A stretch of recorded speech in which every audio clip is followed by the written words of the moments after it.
Did you know that face-to-face meetings are 34 more times effective than email exchanges in building trust and rapport? And yet, with our busy digital-first world, many are missing the true power of live networking. Welcome to Spark and Ignite Your Marketing. I'm your host, Beverly Cornell, and today I am joined by Michael Foreman, a corporate speaker, networking expert, and author of Networking Unleashed. Michael has spent 30 years mastering the art of making real connections, from his start in the Air Force to running businesses and serving as a sales director in multiple industries. He has developed a unique approach to networking that's all about authenticity and building genuine relationships. Michael, welcome to the show. Thank you, Beverly. It's great to be here. I am excited. Networking is a topic that is near and dear to my heart. I think about 20 some years ago, I became really intentional about the power of networking. So talk about your journey a little bit. You have a really rich background. You're from the military. I'm actually an active duty Army spouse. Thank your husband for his service. Thank you for your service, sir. You had some varied businesses and then to speaking and book writing, and now you're doing interviews on podcasts. How did you get here? It's a long story, about 30 years worth. When I was in the military, I had a rank where I was above other people older than I was. I had to learn how to tell them what to do without telling them what to do. Yeah. And keep the peace. I was a police officer, but from there, I went into owning my own businesses, graphic design studio, pizzeria, restaurants. And after all that was done, I went to being the manager in a bank. And I had about 15 people under me. And I had to tell them, show them, teach them how to network. I developed 2 networking groups, one in New York, one in Jersey, about 30 businesses in each.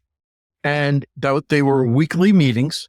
And I had to teach them what to do, what not to do. And really, the what not to do was more important than the things to do. Things were really busy beforehand, going to conferences, shows, and everything. I was talking to 100 people, 200 people.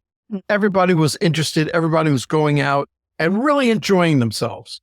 Then the pandemic hit, and all of a sudden, everybody was in-house. Yeah. I personally feel that they lost how to connect with the other people. Yep. Now, what's the sense of going to the event then? We're building relationships, and a relationship lasts forever. And the best way that I can explain the difference between a customer and a client is if you're in a supermarket and you bump into a customer, say, "Hi, Beverly, how you doing?" "Oh, hi, Mike, how you doing?" "Okay, see ya." And you're gone. But if it's a relationship, "Hi, Beverly, what's going on?" "Oh, how's your husband?" "Your husband's in the service." "That's great. What's he doing recently?" "Oh, that's great. You have a son, a daughter?" "Oh, that's great." And you talk a little bit, 5 minutes, and then you go. So what did I just do? I elevated myself up above your normal vendor. So there's a whole new way of dealing with people. The number one thing I tell everybody is when you walk into a networking event and you see the masses of people, tables around, where do I start? Okay, I'm going to start with this table. You don't say a word. You listen. Listening is a forgotten tool. You listen for the right conversation. Is it the right conversation for me? Now remember, in networking, they have to know you, they have to like you, and trust you in order to do business with you. I was an avid networker many years ago before I got married and had kids and before COVID. I think I've always been a bit of an introvert, but I was unpracticed for a while, and it became really hard to go out into those crowds. I recently moved here in July, and I joined the chamber because I knew I needed to get connected. Good. I had an amazing network in Detroit, where I'm from originally, but I think I felt like it was so overwhelming to start over. I'm horrible with all those facts that you're talking about, like remembering the things. Like I generally can connect with somebody and I'm right there, very present. And I move to the next person and everything they told me is now out the window. Okay. And then the last thing is I always feel like a creeper when I walk in and I know no one, just sitting there staring as they're talking. I feel like the most awkward, uncomfortable creeper possible. And I'm incredibly embarrassed for some reason. When you're speaking with that one person, remember the word form, FORM, family, occupation, recreation, and a message that you can get onto the same level. So when you're speaking with him or her, you're asking them about their family, about their occupation. Do they enjoy doing something? All of this so that you can keep them talking about themselves. And then finally, if you've done your job correctly, you say, I like you. I like the job that you do and the way you do it. How can I be the best referral source for you? Go into a networking event with the thought of giving, not receiving. And then he'll hand you a business card. Now, take that business card, and on the back of that business card, write down the date, the name of the function, and a little something you spoke about. Because during my follow-up, I'm going to use all of that information. For the introverts, those people that are afraid or a little hesitant on walking up to the table and listening and waiting for his opportunity, I always say go to the networking events by yourself. This time, don't. Bring a wingman. You do the same things. You still listen for the conversation. Yeah. But instead of you saying something, a little something about what you do, your wingman is there. Mm-hmm. He's going to start the conversation and say, Beverly, what do you think? I belong to a local chamber of commerce also. And I think it's very important because remember, you're not talking just to the members. You're talking to the members and their networking circles. So after the first event I went to, I felt like I didn't know anyone, and I wish everyone did this. I was like, I'm going to design myself a name tag to take with me that will have my name, my logo, what I do, and I have podcast host and founder on there. Remember, your name tag is not a billboard. Mm-hmm. It doesn't say everything you do. No. So having your logo, your name, and your title, podcast host, whatever, that's enough. Yes. That's enough for them to say, what do you do? When I talk about your 30-second elevator speech, it should only be 5 seconds. Here's my 30-second elevator speech. I help professionals network and communicate more effectively and efficiently, thus creating more profits. Mine's very similar in short length. It is, I help bold, purpose-driven entrepreneurs awaken their brand magic. That's it. You have to do it just enough, another shortened version of what you do. Right. The bullet points. When I give speeches, when I do breakout sessions or keynotes, I go with a slide deck. And on the slide deck are just like 3 bullet points for each slide. And even for the introverts, you have that mindset and you can do it. But listen, whenever you go to an event, don't forget your name badge. Yep. Don't forget your business cards. So I even do something a little bit more extraordinary than that I would recommend people do. So my business card has a QR code with my picture in the center. So I actually have a picture of myself on my business card so people can remember, because I know how hard it is for me to remember. And then when they scan the QR code, it's a specific, how do I help them? It's a connection landing page.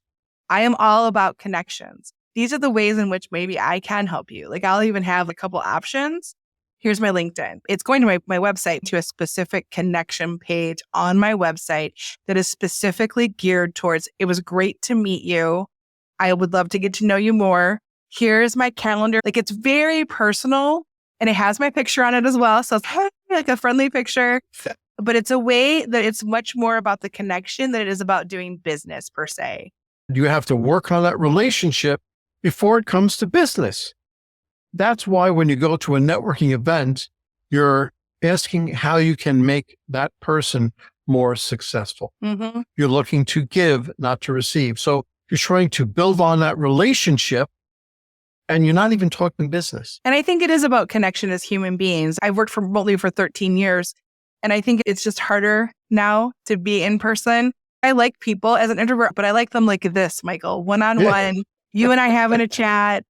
I genuinely enjoy people, but it's just really outside my comfort zone to be with 400 people. It's just a very different And like I said, back in the day, I knew a lot of people. So going to an event with 400 people, I would know like 100 of them. But starting from scratch is really intimidating. I'm doing some things really strategically too. Like I just had a photo shoot here in front of prominent local landmarks. So when they come to my site, or if somebody sees me, they now can connect me with the city and I become more connected just psychologically. So I'm doing some other things just because I'm a marketer and I think this way, but there are ways that you can ingratiate yourself into your community. You're halfway there, because the main thing behind being a good networking person, marketing person, and just go do the job you're supposed to do. Yeah. Listen, business, if you're a good person and you have the right personality, it'll come around to you. You're there, you're helping, you're doing, and you're promoting. You're not promoting yourself, you're promoting other people and what you're doing. And that will come around to you. But the best way to start networking is to volunteer. Listen, a chamber of commerce, that's the best way to start. But go strategically. In other words, strategically is the key word here, Michael. Yes, it is. You have to do it strategically. And I'm not saying that when you volunteer, you have to just volunteer for the ultimate goal of some connections. But if you're going to give your time freely, it should be one of two things. One, you're something extremely passionate about where you can enjoy yourself and really let your personality shine. Or two, a way to meet your target audience. So for me, I like bold, purpose-driven entrepreneurs. A chamber event is probably really good for me to be a part of. But when I was in Detroit, there was the Detroit Economic Club. It's one of the most prominent like networking groups in the country. A lot of big headline speakers go there to speak, presidential candidates, all kinds of things.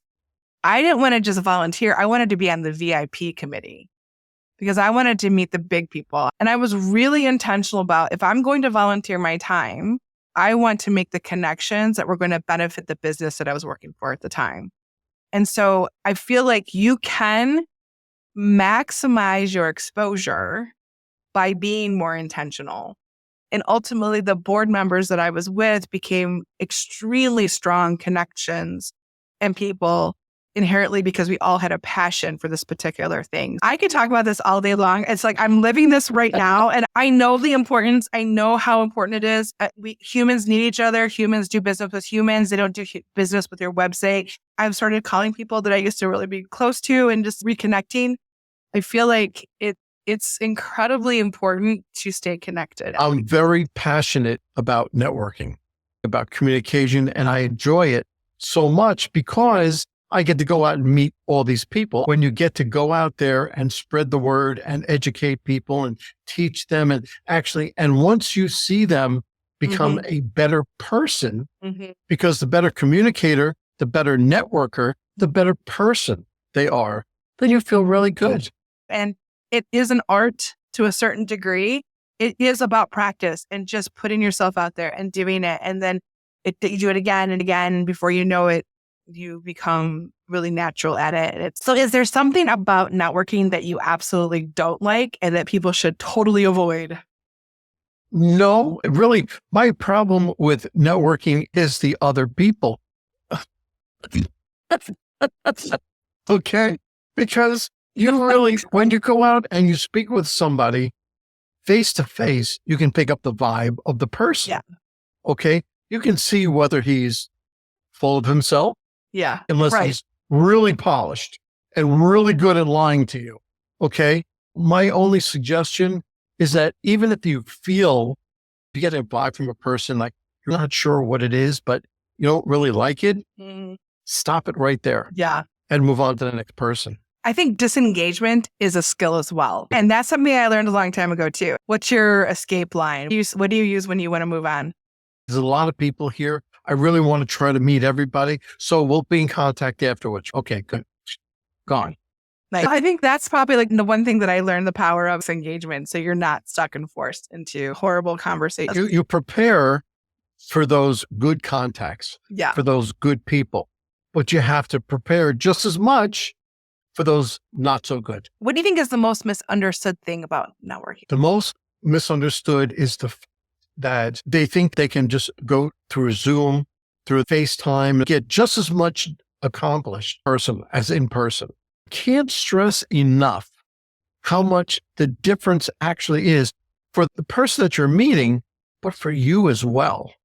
For you to get out, go into that networking environment, meet people. Yeah, I think you're right about that. There's something about the handshake, the looking in somebody's eyes, the exchange of a smile, being in somebody's energy. I'm really blessed because on this podcast, I get to meet some amazing people and have amazing connections. But there is something uniquely human about the in-person experience. Yes, absolutely.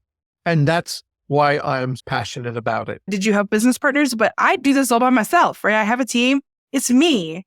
And I'm in it by myself, and other business owners are there too. And if we're chatting about, hey, over the last 3 months, sales are down. Oh yeah, sales are down.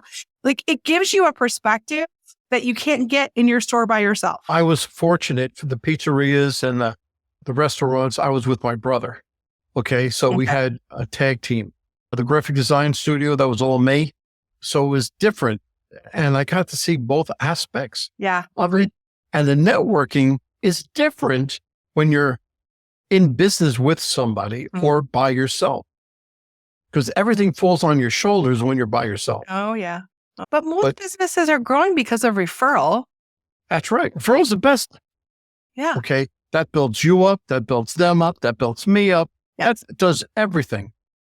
You can build the website, but you have to go out there and you have to talk to you have to give good service. You have to do all those things to help people see the value of what you do. And then hopefully create those raving fans that are going to push more people to you. It is your easiest, lowest hanging fruit from marketing that you could ever do is networking and connecting and working your current customers and people who know you for referrals. When I coach managers, CEOs, I tell them the most important thing, it's not your customers, it's your employees. They're your first customer. Your employees have to be happy, because how can they show their happiness to the customers? You teach your employees, and then they're going out to your customers. Every time that I give a talk, I say I have a certain way of meeting the people and following up. And if you follow my guidelines all the way through to the end, I'll almost guarantee you'll get more profits, because all of that is built around client relationship. One of my friends in Detroit, he used to say it all the time. It's not who, it's how you're known. Yes, very true. So give me an example of where you've seen, it's like a testimonial or like a case study of how the power of networking has shifted their business. I just did a workshop for a metal roofing company, and there was about 30 people there, and there were only 4 salespeople. There were salespeople, back office people, warehouse people, and the 2 owners. One of the questions was, how many in this room do you think are a salesperson? And those 4 people raised their hands. I said, what about everybody else? What about your back office? What about your warehouse people? To say, what do you mean? Everybody's a salesperson. I said, wait, I'll tell you what. Todd, that's the owner. I said, who in this room is a salesperson? He said, everyone. I said, including you? He goes, especially me. I said, look, this is what I want you to do. I want you to pick up the phone. I want you to have a mirror right next to you, because when you're talking with the people, I want you to smile and chuckle. And as you're helping them, and go above and beyond, and I want you to do that. Yep. Not just when it comes to service people, but that's for everybody, but especially for you guys. Yeah. And next month, I called the owner, because I always touch base with the person who hired me. I said, how did sales come? He said, Michael, we've increased it tenfold. Wow. And I said, just by changing your attitude? It really does. I think just, you can hear a smile through someone's voice, but you can also see a genuine smile in someone's eyes. But tell me an example of how have you done marketing for either your businesses or for this particular project you work on right now with the book?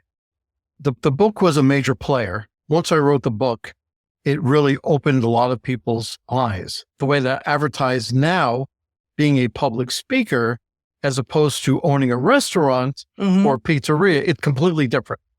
Now, as a public speaker, I am advertising and marketing, not by paper, not by doing an ad on somewhere else. It's networking and communication. My primary is LinkedIn, and then I have Facebook and Instagram. I have the YouTube channel. So you go on, see little snippets of things that I've said and talked about. But all of that is my greatest advertisement. I advertise on LinkedIn, Facebook, Instagram about 4 out of 5 days. Now, when I say I advertise, I don't advertise. I say, what's important about eye contact? What's important about shaking somebody's hand firmly? And every once in a while, I'll put an ad saying, I can do this for your company. Sure. But my advertising is word of mouth, networking events. That's the biggest part. And then as a secondary, social media. And you said you go to a networking event every couple of weeks? Every 2 weeks. Okay. That's where I think you should start. You should see your chamber, see the after hours events. You're right. Those are good. I have my lightning round, my magic round, where I ask you some rapid fire questions. And I have one I want to kick off that's specific just to you, Michael. Okay. What type of pizza do you like? All meat. Is it round, deep dish, the New York style, because you're out on that coast? So as New York goes, is a little different. That's called Sicilian pizza. There's nothing like that down in Georgia. I'm in Georgia. And let me tell you, one thing I miss is the food. You are so right. Like, I'm from Detroit, so I miss Detroit style pizza, which is its own unique pizza. So we've got the pizza out of the way. Super important. Talk about a little bit about if the Foreman Group had a voice, what word or emotion would it embody? It would have to embody passion, because everything that I am about networking, communication, spreading the word, if I wasn't so passionate about it, it wouldn't be half as good. Yeah. Okay. So I have to put passion behind it. That's the authenticity part for sure. What are the 3 most important ingredients for your success? Okay. Honor, respect, and trust. That was pretty quick, wasn't it? Because those are 3 things that I had on my original email. I always put my name, I put an Air Force veteran, and I put the 3 words, honest, respect, and trust, because that's what I live by. One of our core values is honor. It's not just integrity, it's honor. There's a whole different level of that. And maybe that's the military life that kind of feeds into that a little bit. It might be, because I'm very patriotic. So when it comes, I have 2 flags in my house, one for each side that goes onto the road. And I'm very passionate about being patriotic. So for sure, both my kids grew up that way also. Yeah. How can you not serve your country and not have a passion for what you do? Exactly. A lot of sacrifice goes into that. What is the moment you realized you were successful? That's a very tricky question, because success, you can be successful having money.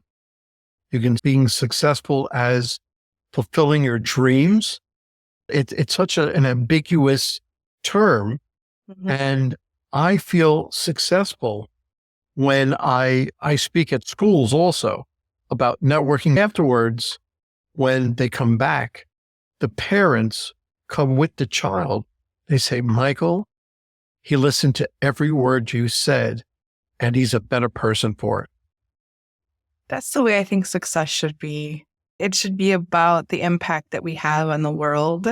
Yeah. All a little naive, a little optimistic, all the things, but we love helping magnify the impact of those moments. As a company, that is the lifeblood and heart and soul of what we do. It matters. It's like a game changer, right? So it's completely important. So what area of running your business did you have to learn the most about? as a business owner?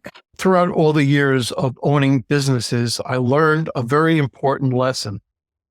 And that was to do the things I enjoyed and to have other people do the things that I don't. That are way smarter than me. You know what? I have to invest a little bit, whether it's bookkeeping or something else. That's so dry and I really don't enjoy that. So let somebody else do that. Yeah. And let me just enjoy speaking and going on stages and things like that. So the last question of the lightning round is, if your business was an animal, what animal would it be and why? I would say lion because it looks soft and cuddly and it looks very passive. Yeah. But once you get into its lane, he's so determined and he's ferocious when it comes to doing that task. And then afterwards, he goes back to being subdued. Taking a nap. Taking a nap. And nobody's going to mess with him. And now I want to wave my magic wand and we are going to travel back in time. So as I wave my wand, I want you to go back to 18-year-old Michael. And I want you to give that young kid a piece of advice that would save him some heartache, some time, some money, that would serve him well from older Michael. Don't do it. And Nike says, do it. Don't do it. Okay. I've made so many bad choices when I was 18 years old, and I just wish that I make the other choice. The only thing I can say is don't do it. Okay. I'm going to wave my wand again. Okay. And we're going to go to your funeral. But you're like 120 years old. Okay, good. Okay. So it's next year. Come on. 120 years old. What do you think is your most significant legacy or impact that will be shared with your eulogy?